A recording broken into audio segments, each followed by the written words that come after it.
udah nggak ada lagi nih kelihatannya. Sementara teman-teman di karyawan Jiwasraya pengen supaya ini jalan terus, paling nggak menyelamatkan nasabah. Kan itu filosofinya kan, tujuannya kan itu. Kalau masalah nanti pertanyaannya Pak Didi nomor 3 adalah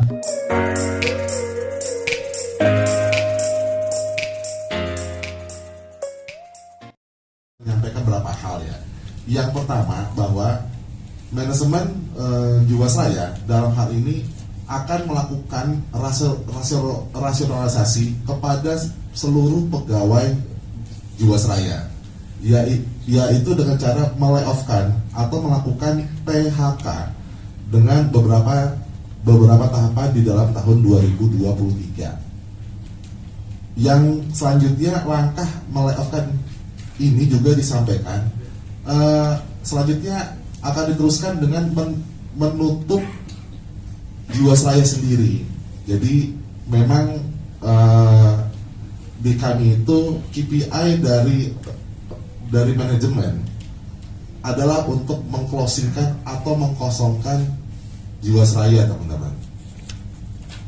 Yang selanjutnya bahwa memasuki akhir tahun 2022 dengan doa ya bahwa Jiwasraya dapat menjalani hari ulang tahun yang ke-163 tahun. Seluruh insan Jiwasraya telah melaksanakan program restru yang telah ditugaskan oleh manajemen kepada seluruh pegawai Jiwasraya, dan kami telah melaksanakannya dengan sangat baik dan telah disampaikan juga selamat oleh manajemen, dan ini pun juga mengangkat citra bahwa pelaksanaan program restru ini telah dianggap sukses ya. Tapi dengan maksud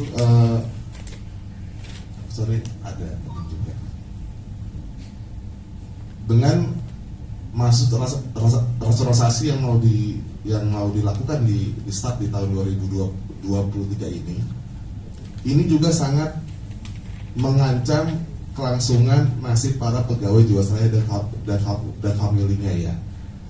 Kami menyatakan tidak setuju terhadap maksud dari manajemen ini karena beberapa hal yang belum selesai juga. Yang pertama, misalkan kondisi dari yayasan kesejahteraan kami pun juga belum clear. Kemudian manajemen juga masih mempunyai hutang untuk melakukan top up terhadap dana pensiun pemberi kerja Jiwasraya.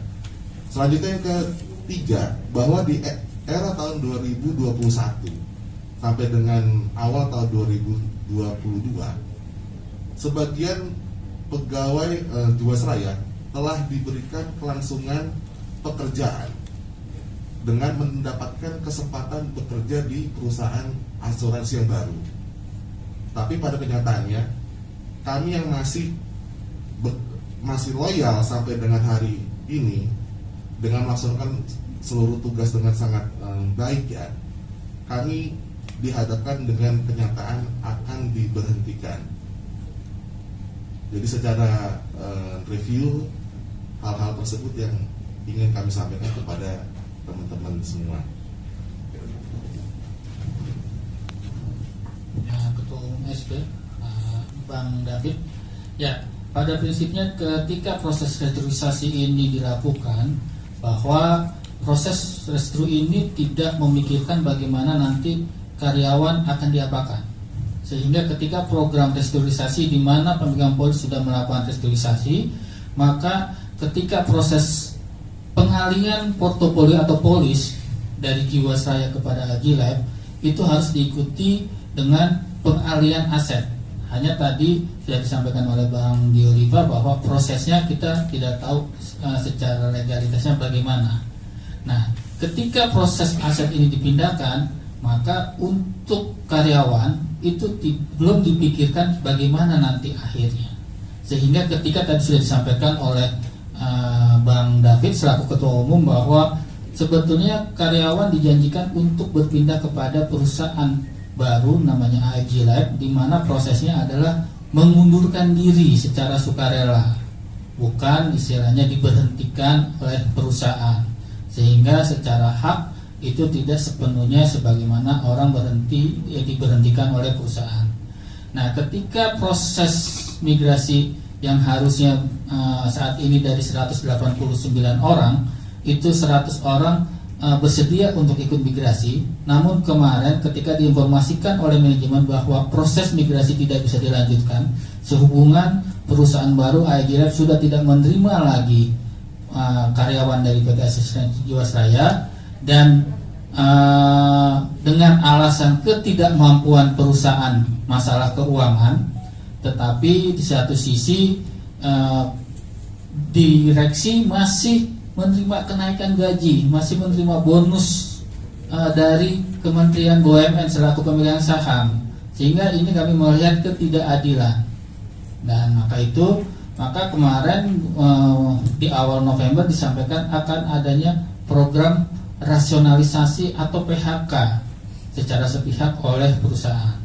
Nah, sebetulnya yang kami tuntut adalah yang pertama, hak-hak yang harusnya sudah kami tabung sejak kami bekerja di PT Asuransi Jiwasraya dengan masa kerja sampai dengan ada yang 23 tahun, ada 20 tahun, 15 tahun, tetapi ini tidak diakui oleh manajemen.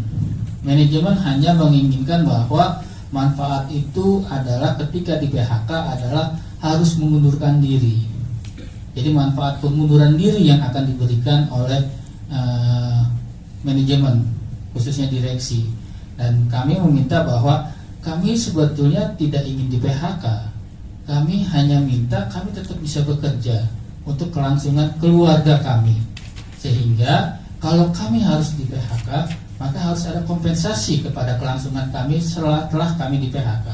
Di mana kalau kami melihat keuangan perusahaan masih bisa memenuhi, tetapi ketika tadi semua aset itu harus dialihkan kepada AEG Lab sebagaimana rencana dari Kementerian BUMN selaku pemegang saham dan juga direksi, maka ini menimbulkan ketidakadilan. Kami dipaksa untuk merelakan hak-hak kami yang sudah kami tabung untuk diserahkan kepada negara, karena kami harus mengundurkan diri, sehingga ketika manfaat pengunduran diri itu kami banyak kehilangan hak kami. Sehingga sebetulnya kami tidak keberatan Jiwasraya mau ditutup, silakan. Kalau mau diteruskan juga silakan. Karena itu tadi, pada prinsipnya bahwa kami untuk ada kelangsungan pekerjaan bagi teman-teman yang bersedia untuk migrasi kepada AEG Lab, tetapi saat ini sudah tertutup pintunya. Dan bagi yang tidak ingin migrasi, kami ingin kalau memang Jiwasraya akan tutup, kami adalah penghuni terakhir atau kami yang akan mengkunci. Tetapi sampai saat ini pun ketika kami bertanya apakah betul pada 2023 Jiwasraya akan ditutup, manajemen tidak bisa menjawabnya. Jawabannya hanya mereka melaksanakan arahan dari Kementerian BUMN berdasarkan Rakortas CQ adalah dari Presiden Republik Indonesia.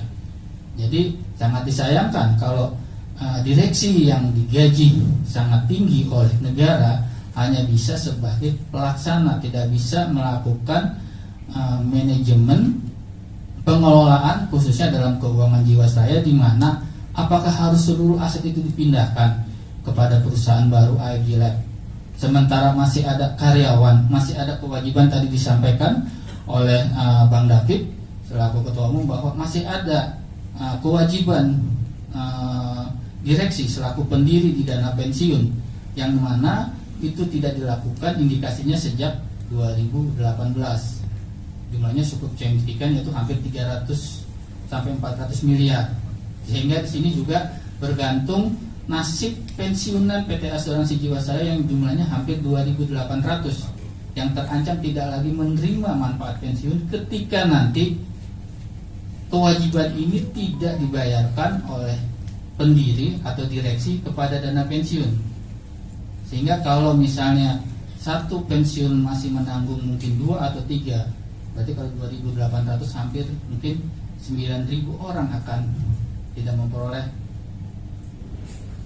pendapatan atau dimiskinkan Sehingga kami minta adalah sebelum aset-aset yang ada di PT Asuransi Jiwasraya dialihkan, seharusnya itu bisa membayar seluruh kewajiban khususnya kepada karyawan. Kalau memang mau di PHK atau diberhentikan, ya kami juga ingin adanya penggantian hak sesuai dengan yang sudah kami tabung sejak kami bekerja di PT Asuransi Jiwasraya. Tidak, kami hanya dibayar hanya mungkin 50%-nya saja kami harus menyerahkan, menghibahkan untuk kami relakan diserahkan kepada negara. Sementara itu dari kami tambahan, mungkin kalau mau dilanjutkan oleh Bang Dioliva, silakan. Ya. Sebelum saya lanjut, jadi saya buka sesi pertanyaan karena ini baru depannya aja. Dalamnya kan ada persoalan ilegal pengalihan aset. Aset punya satu perusahaan besar dialihkan ke suatu perusahaan yang cuma punya akte doang, akte PT, akte perusahaan doang, dibikin notaris, atau pindah itu dalam bentuk hibah. Itu suatu pertanyaan besar walaupun yang perintahkan adalah kementerian ya. Pertanyaan karena ini nggak boleh. Yang kedua, ini kan perusahaannya juga berkaitan dengan pihak ketiga, yaitu para nasabah dan pemilik portofolio, yaitu nasabah asuransi. Kalau sampai aset dialihkan, ini mereka dapat apa ini? Ya, baru yang kemudian berikutnya adalah ini karyawan ini kan sudah punya tabungan masa depan berupa uang pensiun dan lain-lain. Terus kemudian dialihkan asetnya, terus mereka dapat apa? Ada gitu kan. Jadi banyak yang nggak dapat. Yang keempat adalah bahwasanya ini adalah perusahaan besar, masa nggak punya uang. Dari zaman Belanda udah punya uang, tiba-tiba sekarang hilang uangnya, asetnya kemudian dialihkan ke perusahaan baru yang dasarnya adalah akte PT doang. Bikin akte di notaris, tahu dapat banyak banget tuh aset kan. Kita juga mau tuh, saya sama Pak Segu mungkin mau ya Pak ya, bikin PT masukin.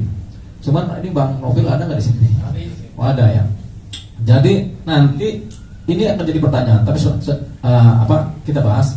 Tapi silakan teman-teman boleh bertanya, saya buka ruang dan waktu untuk pertanyaan.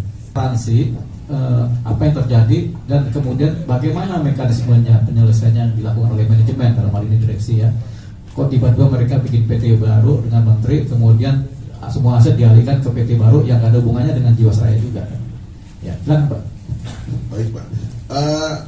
Jadi bisa kami sampaikan ya, yang pertama bahwa Jiwasraya adalah sebagai satu-satunya perusahaan asuransi jiwa plat merah yang memang beroperasi secara komersil ya. Mungkin kalau teman-teman tahu bahwa ada namanya perusahaan Asabria, ada juga mungkin ada juga yang pengelolaan dana pensiun itu misalkan Taspen misalkan ya. Tapi kalau kita lihat apa perbedaan antara Jiwasraya dengan Asabri, bahwa Jiwasraya selama ini memasuki usia ke 193 tahun, mungkin sampai dengan era tahun 2019 ya, ketika kita terakhir bisa menjual produk-produk. Jiwasraya adalah perusahaan asuransi yang memang tidak mempunyai backbone captive market ya. Jadi kami juga bersaing dengan perusahaan-perusahaan swasta yang lain-lainnya yang teman-teman pun juga sudah tahu ya. Jadi tidak ada spesialnya bisnis di Jiwasraya, baik itu secara ketentuan ataupun secara market yang memang dijalankan operasional oleh perusahaan selama ini. Selanjutnya, kalau tadi pertanyaannya apa sih yang terjadi di internal Jiwasraya? Kalau kita nge-review ya dari tahun 2018 ketika case gagal bayar Jiwasraya itu terblow up ya, masyarakat Indonesia tahu, dan ini juga sangat mengganggu kepada seluruh pemegang polis Jiwasraya. Rekan-rekan juga harus mengetahui bahwa pemegang polis Jiwasraya itu dari kota sampai ke pedesaannya dengan jaringan branch kita yang senasional. Jadi peristiwa gagal bayar ini pun sudah telah di follow up baik oleh pemegang saham, kemudian juga manajemen Jiwasraya pun juga bahu-membahu juga dengan kami para pegawai untuk dapat menyelamatkan hak-hak dari para pempol kami, dari para nasabah kami ya. Dan kalau teman-teman juga ingat bahwa di tahun 2020 itulah Jiwasraya melaunching namanya program penyelamatan polis atau restrukturisasi ya. Dan kalau untuk hak pemegang polis itu masih berjalan ya, masih berjalan, atau dengan maksud hak ini sesuai dengan persetujuan atas RPK atau Rencana Penyiataan Keuangan Jiwasraya. Hak-hak dari para pemegang polis ini dialihkan ke perusahaan asuransi yang baru. Yang kedua, untuk internal case secara hukum yang terjadi di Jiwasraya, ini pun sudah terselesaikan juga. Rekan-rekan media juga tahu ya, tahun 2019 atau mungkin sudah disebutkan oleh Bang Deo juga, bahwa case hukum ini telah mempunyai kekuatan hukum yang tetap ya. Dan selanjutnya yang terjadi itu adalah kepada kami para pegawai yang masih bekerja di Jiwasraya, sekitar 190 orang yang masih loyal ya, masih loyal itu dengan maksud kami sangat berjiwa customer centric. Bagaimana nasabah-nasabah yang mungkin dalam proses restru yang sebelumnya itu belum teralihkan ataupun ada pelayanan yang kurang pas pun kami tetap menghandle sampai dengan saat ini, dengan maksud bahwa kami sangat memegang komitmen dari BOD bahwa keseluruhan program penyelamatan Jiwasraya itu juga dimaksudkan untuk menyelamatkan seluruh pegawai Jiwasraya dengan keluarga. Itu Pak mungkin yang bisa kami jawabnya. Oke, saya tambahkan. Jadi di Jiwasraya ini ada sekitar 190 karyawan yang berjuang menyelamatkan PT Jiwasraya. Artinya mereka ingin Jiwasraya ini tetap ada. Jadi pasukannya tinggal 190 orang berusaha menyelamatkan perseroan terbatas perusahaan BUMN PT Jiwasraya supaya tetap ada dan bisa mengakomodir kepentingan hukum dan kepentingan asuransi nasabah sekitar 1.500.000 nasabah gitu Pak ya? Yang masih ada. Yang masih ada. 1.500.000 peserta asuransi. Jadi ada 1.500.000 individu peserta asuransi pemegang polis yang masih berada di PT Jiwasraya, dan yang akan berjuang menyelamatkan polis-polis ini adalah sekitar 190 orang karyawan Jiwasraya.